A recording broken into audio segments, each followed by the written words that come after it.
Magandang araw mga kaibigan. Ito, breaking news. Habang ongoing ang peace rally ng Iglesia ni Cristo sa Quirino Grandstand, merong kakaibang nangyari sa House of Representatives. Tinanggal na sa pwesto, sinibak na sa pwesto si Congressman Saldico bilang chairman ng Committee on Appropriations. Okay, so ito, may post si Dr. Lorraine Badoy. Sabi niya, I don't know about you guys, but I see the yag balls of Tambi on his neck. At parang wala nang tulog sa lusog ng eye bags niya.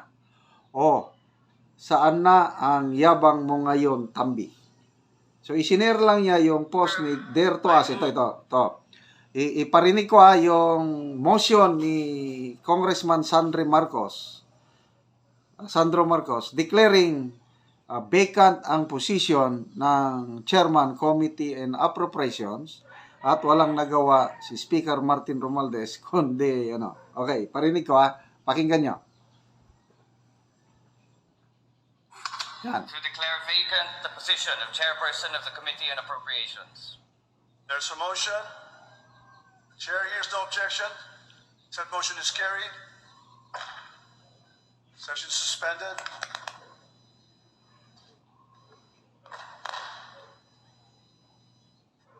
Okay? Mr. Speaker, Yan, paulit. to declare vacant the position of Chairperson of the Committee on Appropriations. There's a motion. Chair hears no objection. Said motion is carried. Session suspended. So, anong ibig sabihin yan? Okay. So, basahin ko. Meron ding comment ni, post ni Crisette Laurita Chu. The same topic na nakikita niya kung gaano katindi yung worry ni Speaker Martin Romualdez dito sa nangyari. Para bang it seems na mayroon ng namumuong power struggle sa House of Representatives dahil bakit mo biglang tatanggalin yung chairman ng Committee on Appropriations na sa matagal na panahon, yun po ang loyal alalay o loyal lieutenant ni Speaker Martin Romualdez. So, ito basahin ko itong post ni Dare to Us. Sabi niya, too much damage has been done already. Is there a power struggle? So, it is the Sun who moved to declare the position of Saldico vacant. Pinag-usapan ito, no objection, lahat behave, sumunod sa napag-usapan. Sun, anak ng Pangulo, I move to declare vacant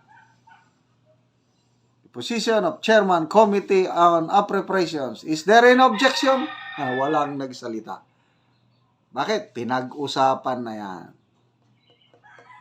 So, ano pa? If the impeachment pushes through, may go signal ng Malacanang. Kasi kung talagang ayaw ni BBM, the House will just follow. Alright? Said motion is carried. So, magbasa tayo sa mga comments, So, kaabang-abang po ang mga mangyayari bukas, makalawa. So, comments. Sabi ni Ted Banawa, punot dulo ng kaguluhan at mga nakawan ng pundo ng bayan. Okay? Let's candidates. Sabi niya, nabuang na mga mambubudol. Talaga tong medyo masama. Hindi ko na lang basahin. More pakle, sabi niya, anong palabas yan? Kung ang speaker ang pinalitan, maniniwala pa ako. Gilbert Pungan, sabi, replace Tambi. Yan ang the best, pero dapat yung matino at di corrupt. Leliap Raulaza, dapat ang i-vacant ang House Speaker. Yan ang the best. Dapat, Julian Fay, sabi niya, dapat bakantin din ang House Speaker. Che Santeo, drama lang yan para makapang-budol muli. May email.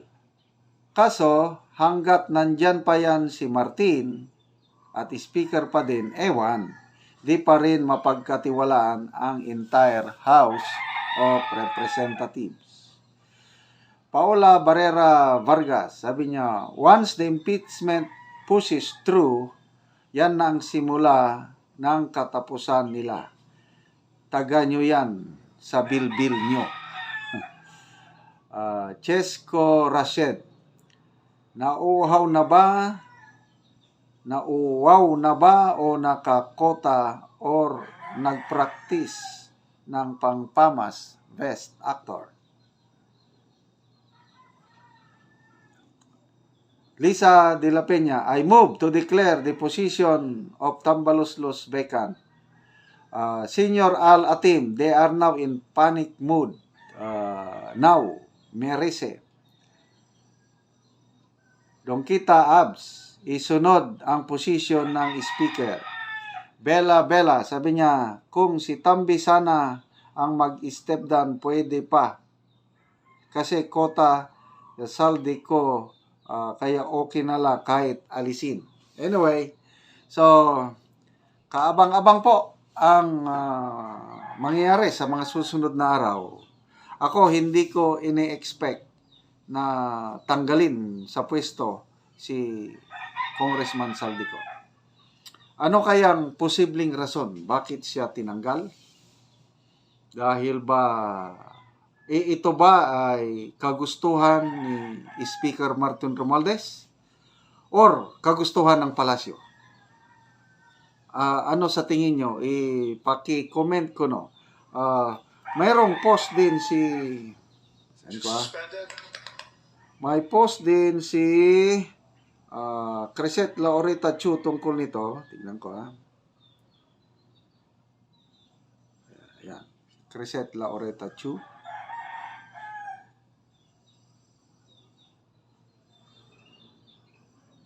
Yan, sabi nyo, ito, the worried look on Tambi's face as Sandro Marcos moves to remove Tambi's sidekick Saldico as head of appropriations. The Marcoses are likely going to put someone that isn't Martin's Julalay. Ang ilalagay dyan, yung hindi nakadikit kay Speaker Martin Romualdez. So, kanino nakadikit? Sa palasyo. Okay.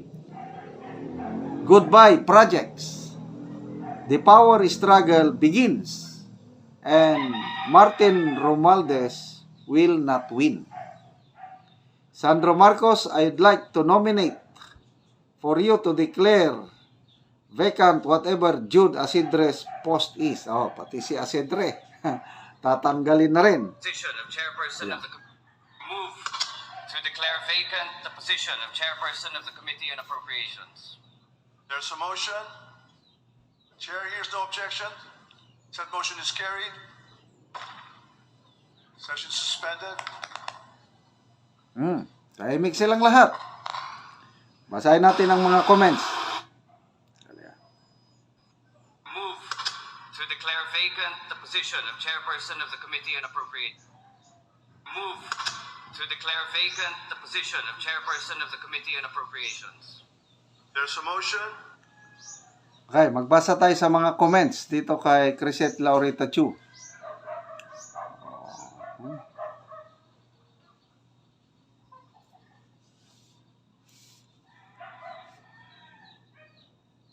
Sabi ni Crescent, sunod-sunod na guys.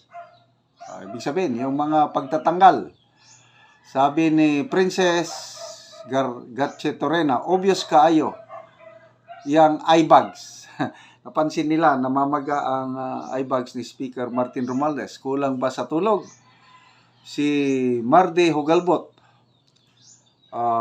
hindi niya kaya ang konsensya niya na hated at super hate sila ng mga tao.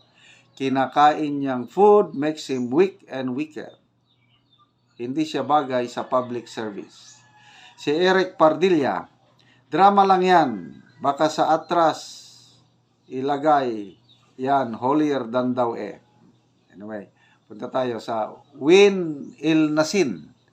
Sabi niya, tapos papalitan din ng isang katulad ni Salde ko. Rona Gloria Lopez, mag-change lang yan ng ibang karakter.